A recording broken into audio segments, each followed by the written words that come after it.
Hello everybody, this is Sean and welcome back to episode number 4 of our Rimworld Alpha 15 Fallville Let's Play. We're on Cassandra Extreme Permadeath with an outdoor tundra colony.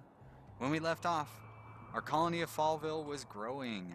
We have research going, we've discovered stone cutting. We haven't built any facilities for any production yet, but they're on the way. We have enough food to last us, hopefully for a little while until our gardening really kicks in. We are planning ahead. I need to build this garden before too long, but first we need to get actual materials coming out for people to wear and to be able to build things. Looks like our power supply is back under control. Had a mild issue with that in the last game. Put a fire in the prison there. Finn is not really cooperating and coming over to our side. I'm sure he's unhappy with his quarters, among other things. I guess I could make it slightly larger in there. That might get rid of the cramped environment penalty. I do have a few blocks left over, and it's not like I need to totally save them all. I'm going to be able to produce them very soon here. Lots of food poisoning going on. That's what happens when you have a level 3 level 3 cook. But that's my best cook. It's the one thing I didn't make a big deal about at the colony or the pawn selection. I mean, I guess I didn't really make a big deal about any of them, to be honest. But I didn't I take the first 3? Like, did I re-roll any of them? I don't think I did. So I think. I just was like, yeah, whatever, he can cook. That's a skill that goes pretty fast. What's the worst that's going to happen? A bunch of food poisoning. It's not the end of the world. So I'm going to run a power line over here so the sewing bench can work properly. You're going to have to make a little bit of everything, aren't you? What are we short on here? So he's got no hat. They need a jacket. Well, everybody needs a real jacket. So I need 1 pair of pants, 2 pairs of pants, 3 pairs of pants, and 2 shirts. 3 pairs of pants, 2 shirts. Great. 3 pairs of pants, and 2 shirts, and then 5 dusters. And 5 cowboy hats. I'm pretty happy with this order. The pants will get rid of any naked penalties. Giggle's probably unhappy that she, anyways, naked. And then shirts. I like the button-down shirt. Button-down shirt is a 55 work to make. I guess that's on the previous one. It covers all of that. And it's 55 ingredients. I guess 125 work. I didn't see that on the t-shirt last time.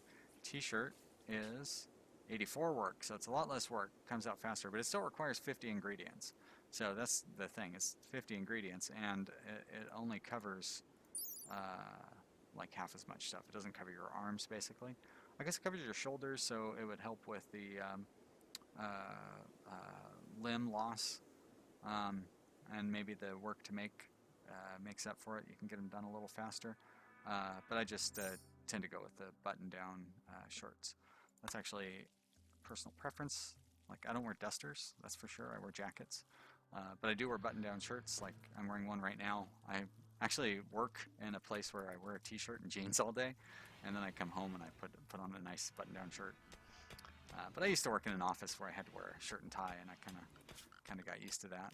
And feels professional to wear them, but basically I have a bunch of these shirts just sitting around now that I can't wear for work, so what am I going to do? Throw them away? So am I making stone already? Probably just scrap stones that I'm salvaging up from other places. Let's build a limestone wall there. I am making stone. I always forget with these benches, it would really be nice if they would set this, you could make it a way to where you could set that as the default drop on floor. Don't waste your time running back and forth to a stockpile. Not even sure brick stockpile's down there, I guess. So I am sure where it is. You might say, oh, it doesn't matter. Somebody's going to have to come over here and grab those bricks eventually. Which is true, but when they come over and grab them, they'll probably grab more than 40. They'll probably grab 60 or 75 or whatever the max amount that you can carry. And he makes 20 at a time. So he'd be running 20 over here, then 20 over here, then 20 over here, whereas somebody else will come and grab 60 or 75. I think most people's haul capacity is going to be 75. Carrying capacity 64, so there you go. He can carry 3 times as much in one trip. I may as well get rid of those other pieces too, since I've already done that much work.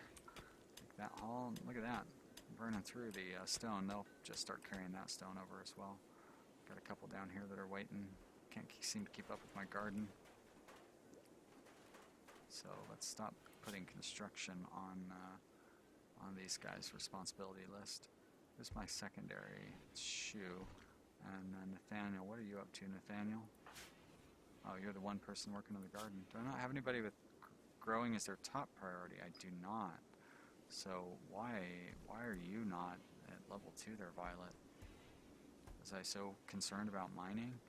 That seems really unlikely. Actually, mining should be at that level. And everybody can be at level 4 for crafting. Although, well, I can always build another bench. It won't be too long before I build another stonecutter's bench. It's great to have extra stonecutter's benches because then you can set everybody to a 4 level of crafting. Kind of hard to screw up crafting blocks. So it's good to train them up, good to keep them from going idle. Although I suppose you could make the argument that if you have a bunch of stone cutting set up, you'll never know when your pawns don't have anything important to do. And, you know, I'd say that's a reasonable argument. I don't really want to cut too deep in this because that's when you start getting, see, I got Overhead Mountain there, and I think that infestations can spawn anywhere there's Overhead Mountain. So I suppose I have the potential for infestation in that square. Oh, I don't have a joy source yet. Let's set up a horseshoe pen. It's pretty simple. Doesn't really take many resources.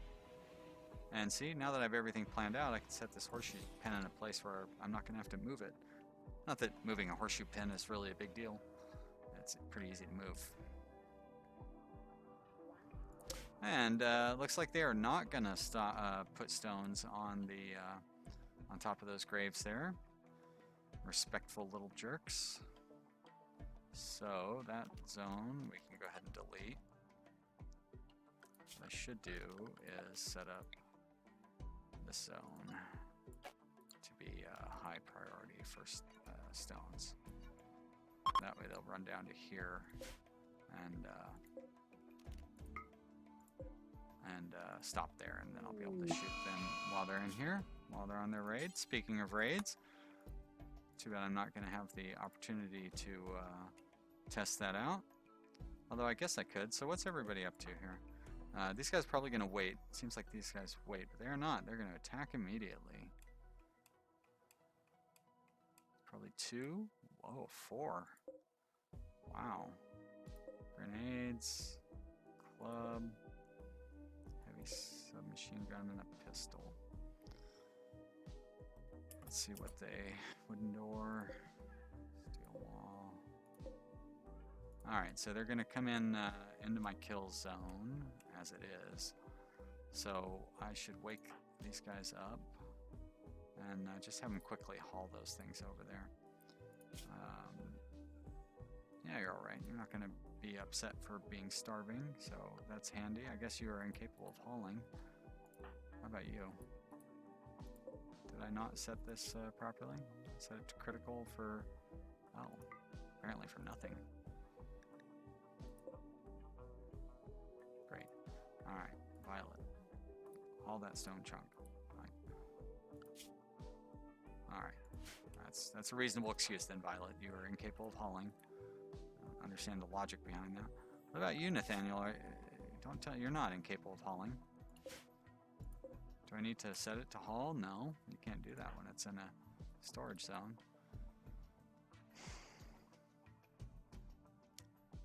Well, nope, that's not hauling. Seems silly, but all right. No, for crying out loud. That's probably why we won't follow any instructions. All right, well, I'll just have to. They'll use those things as cover, anyways. So we have melee. So they're gonna come in through here. They got a melee guy. I should be prepared to fight him. I suppose this would be the closest target. So let's have you hide inside the. Get inside the kitchen here. You don't even need to hide. You can be an obvious target. I'm gonna put you. I'll have you just hang out down here, although that's not a good spot for you. But I will put you here, and then this way he'll shoot at people as they're coming towards the entrance, and they'll actually come down here to attack him, and then he can duck back in the door, and they'll come around.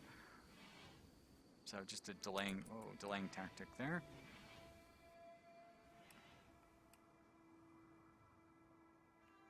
Maybe. We'll see if they fall for it or not.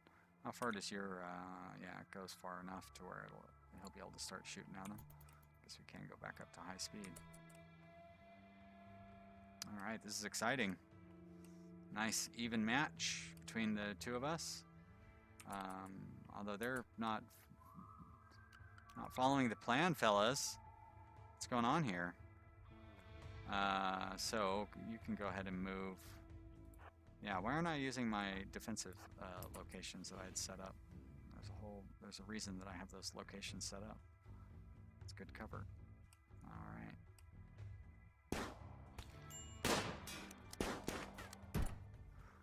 So I don't know if you click on a pawn, you can hold your cursor over their opponent and see what their odds are of hitting their opponent. So this is really useful on kind of looking at cover information. So lane here, I have a 10%, or Shu has a 10% chance of hitting lane, 46%. I don't quite understand how all these numbers work, I'll be honest. But his skill is that 46%. The weapon quality is the 70%. Or maybe that's the weapon attribute. You know what I mean, like the weapon accuracy attribute or something. And then 85% is because lane's in darkness, and 38% is because the cover. And then you can see the wind turbine provides very low cover. The generator provides pretty good cover, and the turbine also provides better cover, 30%. So that 10% must be the square in front of him.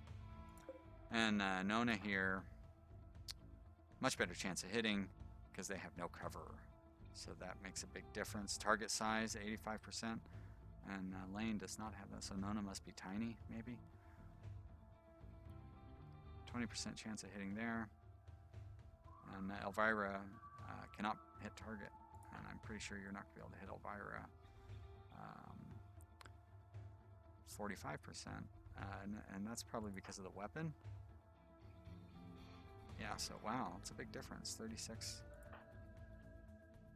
So because of his skill going up to 55, and then his weapon going up to 96, he's like twice as likely to hit. Interesting. Huh. So shooter 68% on this one with the same.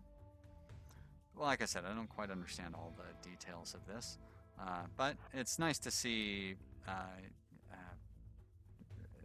You can see how things are breaking down. You can do it this other way too. I can see how likely he is. He's got a 5% chance of hitting my guy. My guy has no cover, but he's in darkness and apparently small. I think it's mostly because Elvira here has terrible shooting skill. Yeah, level 1 shooting skill. So I guess that explains that. Great. Yeah, let's get this running again. Oh wait, what are you? I must have accidentally clicked something. Yeah, you'd think I would have been better prepared for that.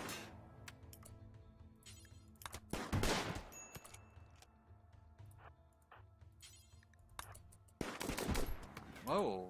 Oh, machine gun. I forgot about you. Let's put you behind here with a better cover. I think. Yeah. So pretty strong cover. Oh, I guess it only stops 15%. How about if I move over here? Stop 60%. Wow, that's a big difference.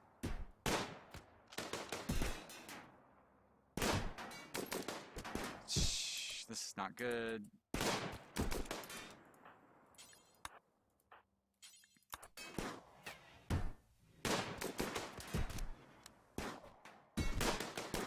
These guys are killing me. No, don't shoot at that guy. You should be shooting at both of those guys, but that guy. Oh, good. Oh, so close. Alright, well, we all survived. That's good. Hopefully no serious injuries. A couple of bruises, nothing. A couple of modest gunshots. A couple of mild gunshots, nothing. Oh, shot in the liver. That could be potentially bad. I don't have a hospital. That's not good. But I think I'll be alright. Unfortunately, I already have a prisoner. So unless this guy's pretty great, which I'd say he is not, slothful and nervous. Pretty good skills, cooking and growing, but I really don't have room for anybody. And these are pirates, right? Skunk of godlessness. Godlessness, yep, that's right. So I am not going to save him. I'm just going to strip him down.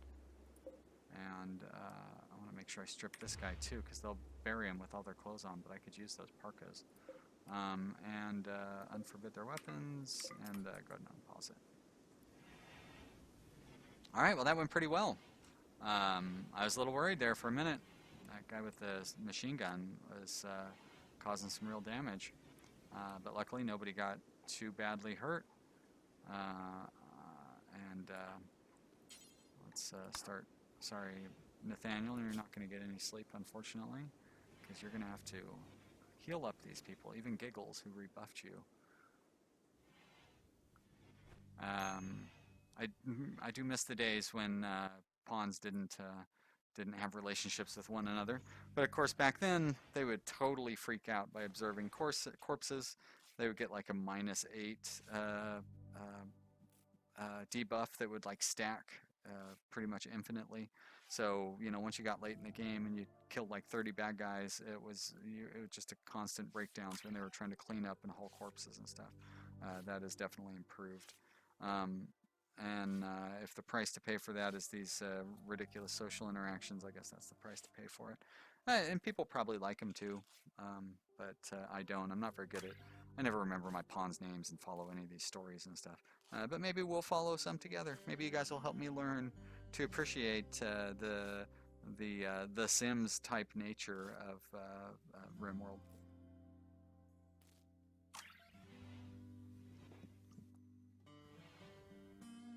Well, he healed up one pawn and then went back to bed.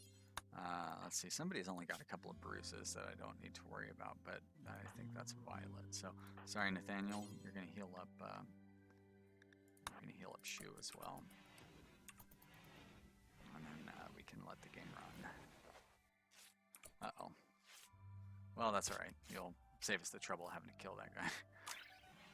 Should do is should go out here and kill the warg while he's here. Major break risk. Nathaniel, really? Yeah, it's all those rebuffs. And the blood everywhere. Alright, well I can set the hauling back to normal levels. And I'm going to have to kill that warg, especially now that he's just hanging out in the courtyard. Halfway to turrets. Well, 1/3 of the way to turrets, I guess. I think the turret technology is 1400. Really lucked out with a strong roll for research skills.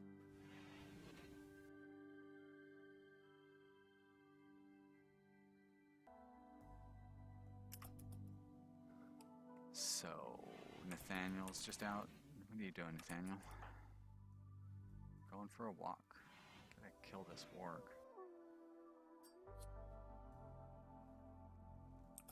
Let's wait till everybody gets up. Oh, actually, somebody... Where did that joint come from?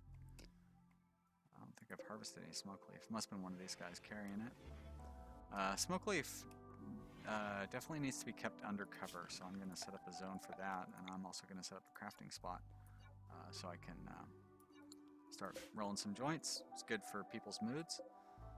Show you how I set up my drug policy here.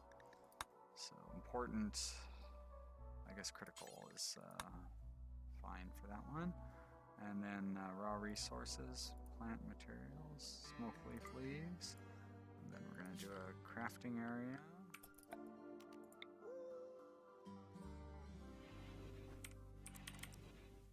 That's fine. We're going to set you forever. Close down that ingredient radius. You don't want your guy running out to the greenhouse to grab smoke leaf. Let other people haul it there.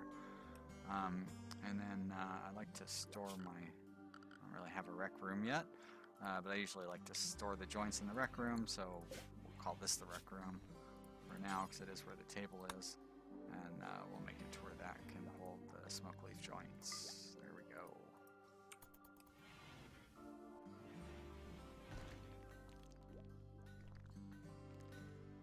Gotta kill that warg. Let's wait till I have my other melee guy. There she comes. Alright, you're gonna come up here, stop, and you're gonna come over here. Let's get you guys in position. And then, where's my pistol? Come over here, and I'll have you come over here as well.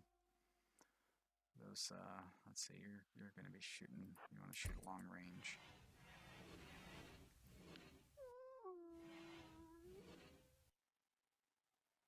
That is really good position for it. If only I could get Nathaniel into position a little sooner.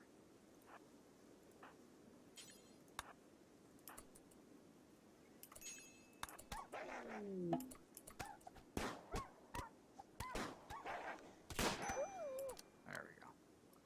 Took care of that guy. Stay out of my courtyard. Speaking of keeping people out of the courtyard, another quick little defensive thing you can do. I guess it takes 2 stages. I shouldn't, just in case we get another raid like immediately. I think it's a bunch of marble that I have. First thing you want to do is set a little wall here. That way they can't hide behind the sandbags I'm about to build.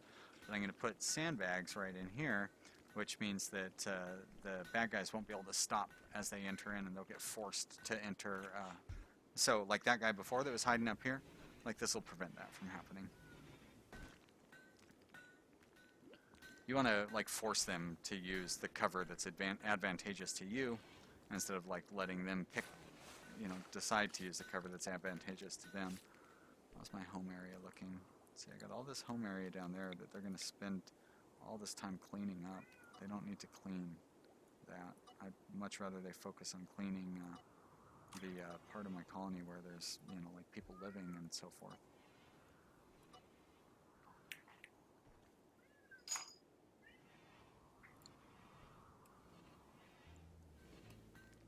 Probably a good place for light in there as well. People like to have lights. They don't, I think they do better work in the dark, like when quality items are concerned. I can't really say for sure. I haven't really looked at the details on that yet. But it, it makes sense. So, you may as well give them the benefit that they would get just by having that in the first place. When you don't kill a pawn, or, like an enemy pawn and they die, they're going to be forbidden, so you got to remember to unforbid them before they start to rot. Although usually stripping them will take care of that for you. I don't know why he wasn't still set to strip. Nothing. Oh, weapons. Weapons deteriorate when they're left out in the open, so I want to get those weapons inside. It's getting pretty crowded in this little room here, but before long I'll be able to build another room, at least the bedroom, dining room, which will allow me to make this more of the workshop and kind of junk collection area. But for now, oh good, microelectronics. Great. So now I can research turrets. So let's set this for weapons and clothing, so they keep them out of the rain. And let's go ahead and set research gun turrets. 800. Great. So we are halfway there. Well, that won't take long. Glad to see that. Having one gun turret really helps, because then the bad guys stop shooting at you and they start shooting at your gun turret. And you know, people will argue that gun turrets are very expensive, and you know, I guess to some people they are. I've never really found steel to, I shouldn't say that. Steel used to be a serious shortage concern, like in Alpha 10 or whatever. But I don't find it to be a shortage concern any longer. I don't use it for building walls and stuff normally, so maybe this experience will come out a little different. But normally I don't find that to be a problem. I can't believe I built this wall like a half hour ago and completely forgot. Like the whole point was to give this guy more room. Anybody who sits in this chair is probably going to get a cramped environment debuff. So yeah, I build this sandbags here, so when the bad guys come around, they can't take cover here. That's worthless. And once they step on the sandbag, it's going to force them to go through. I guess I could force them to go through over there too, but either way, they're going to have to pathfind their way into here. And then once they're in here, they're going to have to probably take cover behind the solar panel. So it's too bad I can't offer them better cover closer. If I were to keep this around longer, I would just move their entryway, or you know, like rebuild the wall over here maybe, or something like that. Cargo pod. What's in the cargo pod? Bunch of bricks. Well, and how far away from? Yeah. I don't know that it's worth it running down there to grab a bunch of stone bricks when I'm producing them at a reasonable rate. These guys seem like they're joints. Most of the cleaning, I guess the rain probably cleaned away most of the blood out in the courtyard. I want to see somebody clean up that little mess in there. Violet, what's up with you? Staying up till 1 a.m. I don't get it. Oh, you're getting up early at 1 a.m.? I don't understand, but let's, whoops. I'm going to go ahead and set up a basic pattern here, because that just showed a problem right there. I mean, Violet, you're not tired at all. And like you're going to sleep because it says you're going to sleep, like you just smoked a joint. Enjoy the benefits of smoking that thing. Let's go to sleep. So I usually set their, I leave their go to bed time, and then I only set a 4-hour sleeping period, because this will make them go to sleep. But then once they do go to sleep and they get into the anytime period, then they can wake up and just do whatever they want. But if they want to continue sleeping, they'll continue sleeping, which you'll see because the rest of these guys are going to continue sleeping. And they'll typically sleep until either they run into something that they have to do, or until their sleep meter fills up entirely. So because of that, I like to give them 5 hours after that. And then I schedule them a couple of hours of joy, and then I tell them to go to work, and they're going to work for 9 hours. Does that mean? And then I'm going to give them 2 hours of joy there. And that usually works out pretty well.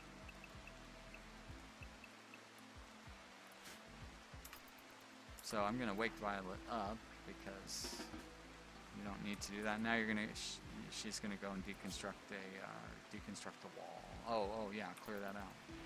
So it was silly that they forced her to go to sleep. Nathaniel, now that he's, although I guess he would have gotten up when his sleep meter was filled, wouldn't he?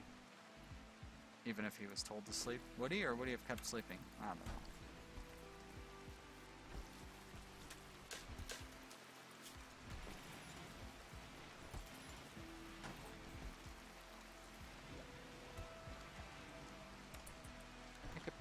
Nathaniel on a different, I was going to say I could put him on a different shift so he wouldn't keep getting rebuffed, but he's still going to have to work and enjoy with these guys. Let's get a heater going in here.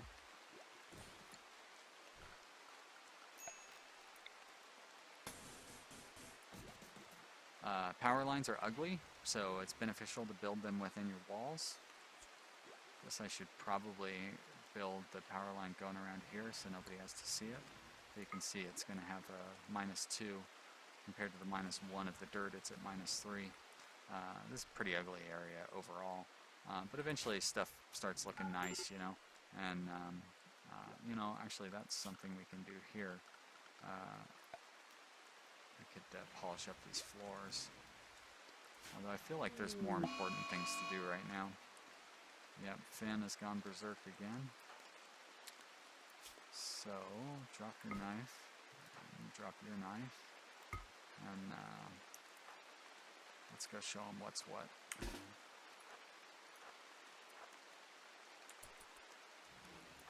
Giggles is ready to go.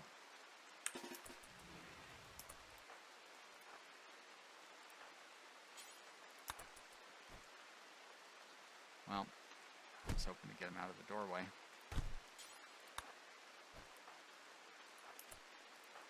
I guess he can get out of there. Oh, you dummy. There we go. And now he's just going to pound on the door, isn't he? So there's no way I'm going to be able to team up on him. That's too bad. That's alright. At least the guy with the armored vest is fighting. Maybe that'll protect him from some of the bruises. There we go. Oh, you know what I should do is set the door to hold open, have the guy go in there, have him walk out, then the prisoner will walk out, and I can fight him outside. I don't know why I never thought about that before. I may have thought about it a long time ago, but I don't think about it anymore. So, see if I remember that next time. So, you know what? I'm going to turn off your health. I don't want to use any medicine cleaning up all these bruises. You're going to be fine. You're not going to get any infections from the bruises. Why that is... oh, the knife is restricted. That's why.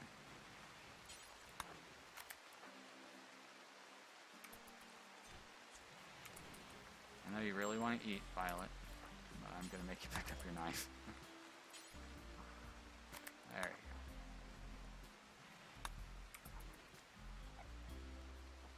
go. Finn, you're a hard sell. Even though I gave you a nicer sell, you still don't want to be a part of my team. I'm making you all these warg and muffalo meals. You don't like Salisbury steak? Is that what you're telling me? Oh, you know, I totally forgot to put a break in there when I should have. So I'm going to put a break in there now. I hope you enjoyed the extra long bonus episode. If you did, then give me a like down below. And if you'd prefer that I go back to the 25 to 30 minute episode that I normally do, give me a like down below. And then leave a comment explaining your preference. Or really anything you want to comment on, that'd be great. I'll be sure to read it. And as long as you're reasonably nice, I'll respond. And if you're a jerk, I don't know if I'm going to respond or not, because sometimes I don't want to talk to jerks. It's just the kind of hardline stance that I take in my personal life. Thanks for everybody for watching. If you haven't subscribed yet, you should do that as well. And we'll be back soon with episode 4. Bye.